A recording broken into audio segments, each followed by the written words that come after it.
What's up, nerds? So I just want to say right off the bat that I apologize for this being so late.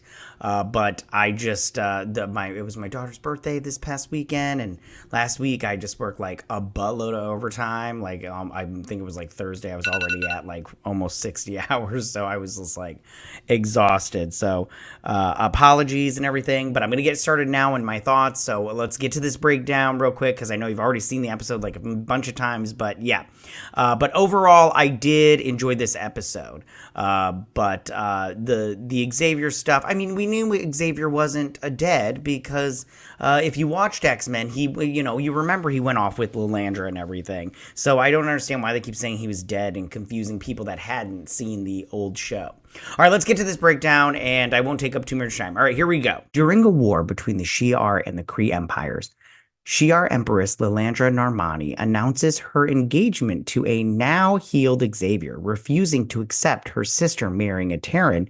Deathbird invokes the right to Madasha and challenges Xavier to purge all of his memories of Earth to prove his loyalty to the Shi'ar. Okay, so it was cool to see Deathbird. I always like Deathbird. She's kind of like, she can be a good guy sometimes, but she's always like a real big bitch and everything. She really wasn't like huge in the old show, the animated series. I mean, she was in there, but, she wasn't that much. I think she was in like one or two episodes, but she was pretty cool.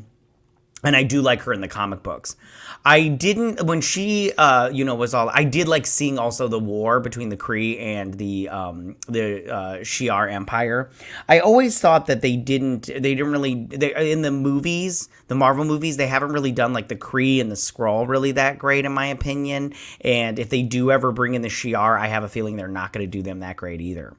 I also didn't like, she was all like, the right to Madasha or whatever it was called. And I was like, oh, great and everything. And then he had to like purge all his memories of Earth. I'm all like, but you guys are practically like human-like. You're very humanoid. I mean, you're bird-like also, but so I was like, whatever. Xavier's refusal to renounce his memories of the X-Men results in a battle between the Shi'ar Imperial Guard and Deathbird until Xavier pulls everyone into the astral plane to educate them on coexistence. So then he pulls them into the astral plane, right? And he's like, I'm not going to get rid of my memories. I don't think so. I did like seeing the fight between the Imperium, the guard or whatnot. I did like seeing that because that was really fun. I liked it when the gladiator was like, he's all like, oh, he didn't laugh, but he was just like, basically like, you think you're going to defeat me, punks? And she just had her little soldiers,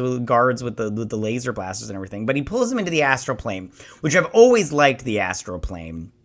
But he did it like a classroom, and he gave his like this big, this thing about coexistence and how you guys are just stealing other empires. And I was just like, oh, Xavier, back on your high horse, like get the fuck over yourself and everything. But I did think it was funny. He's like, you got to raise your hand and everything, because Deathbird spoke out of turn, and he like put an apple in her mouth and sat her back down on her desk. I thought that was fun. When this lesson is interrupted by a psychic version of Gambit's death, Xavier decides to call off the engagement and return to Earth. So this interruption of Gambit's death and then Xavier coming out of the astral plane, I thought was really like good. I liked it because he was now notice we saw Gambit's dead body, like he came to him in the astral plane, but you know who didn't? Magneto, because I don't think Magneto's dead. We didn't see a dead body. We did see a body for Gambit, and in the comic books and in the movies now, if you don't see a dead body, they're not dead. That's how it works and everything. So we didn't see Magneto's body. We did see Gambit's body, however.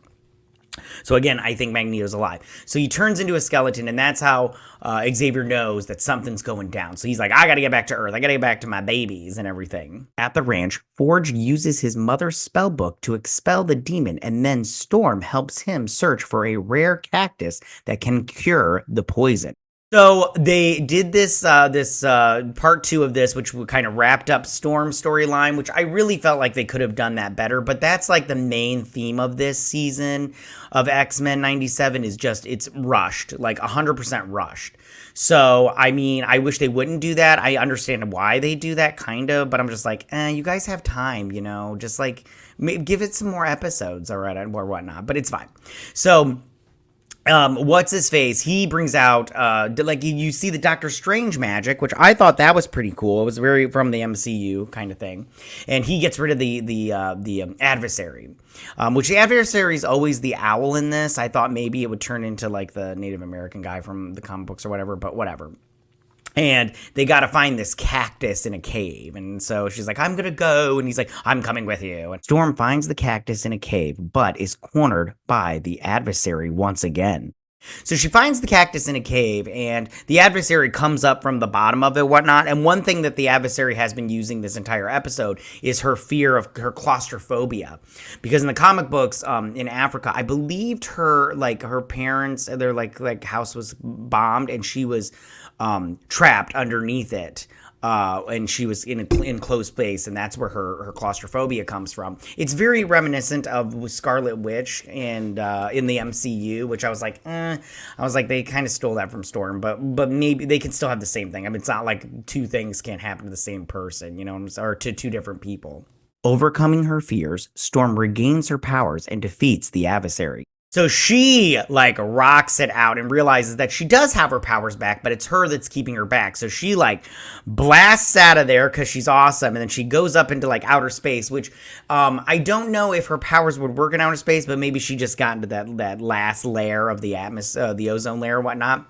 But then she changes her clothes, and she did that in the very first episode of the animated series where she's in the mall and she puts her hand up and the lightning comes over her and her outfit changes. She did it just like that, except this one she's got her classic outfit, which I love that outfit. I think it's great. I'm so happy that they used it because I love her. I love that little headdress thing that she has and her hair. You know, I think that's probably my favorite one, if not my favorite. But I will miss the mohawk and everything because I did like that also. Storm heals Forge, and then they learn about the attack on Genosha. So she heals Forge up and everything, and then they find out about Genosha. And I did like her reaction because it felt very genuine and kind of heartbreaking, because I was like, oh, Storm, you just found out about your friends. But it'll be interesting to see going forward, because she'll probably be like, I could have been there or whatnot. And I'm all like, like Magneto said, in that episode 5, you can't dwell on you can't sit here and dwell on the people that you could have saved or whatnot. I can't remember exactly what he said. Elsewhere, a terrified Trash is confronted by the person responsible for that attack, Mr. Sinister. And so we see Trask, and he gave Sinister his DNA to get that big master mold Sentinel that attacked Genosha. So he's behind the attack. And I have to say, that was the end of the episode, by the way. And I have to say, I do not like using Sinister as the main bad guy. I've never liked Sinister from the comic books. I didn't care for him in the original animated show, and I probably won't care for him here. We'll see we're going forward what they do. From what I've been seeing online on the Twitters and everything, is that Kevin Feige might use the Sinister as the main bad guy for the X-Men in the MCU. I think that's a bad choice, in my opinion. Like I said before, I've never really liked Sinister. I always thought he was a horrible bad guy.